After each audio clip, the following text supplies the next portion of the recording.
OSU won the tourney last year. MSU won the regular season. So looking at the two forms of champions that the Big Ten had last year, which one has the biggest threat? Which one has the most likely chance to win this upcoming season? Well, I think right away we have to talk about Michigan State. I mean, Michigan State is the team that did graduate 3 significant players, but they certainly have a lot of talent that returns. They have talent, they have versatility.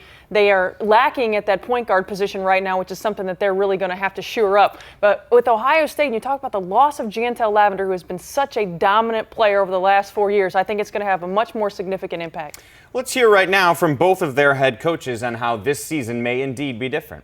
I don't think it's any different than any other season because you always lose players. So every team you coach is a little bit different. And, well, we've been going inside for probably 8 years now because we had Jess Davenport before Jantel. We'll probably be more guard-oriented this year, and I think you'll see our post players away from the basket a little bit more than they have been in the past because they're all pretty good face-up shooters. I like what I say. I think they're taking the responsibility. The group as a whole is working very hard. No one person's going to replace Jantel. So we're going to do it by committee. And I would tell you, LaKendra Johnson's leadership is going to be important to our team. She was also a captain for us last year as a junior, and we did that on purpose and to train her and get her ready for the expectations of her senior season. And we knew we were going to be young, and so just giving her that opportunity to be around those three and learn in terms of how they handle themselves. And those were the more vocal leaders, and she was kind of the quiet leader. But now she's becoming much more vocal because that is her role now. And I think putting her in that position has really helped her for this year. Well, here's the Buckeye outlook, and think of it this way. It's 7 straight years of Ohio State at least sharing the Big Ten Player of the Year. 05, 6, 7, Davenport. 08, 9, 10, 11, Lavender. So, yeah, they are losing a lot of scoring. They're losing so much scoring. 53% of their points have graduated, 54% of their rebounds. I mean, they're going to have to change the landscape of what makes Ohio State Ohio State. They are going to be more perimeter-oriented, as Jim Foster alluded to.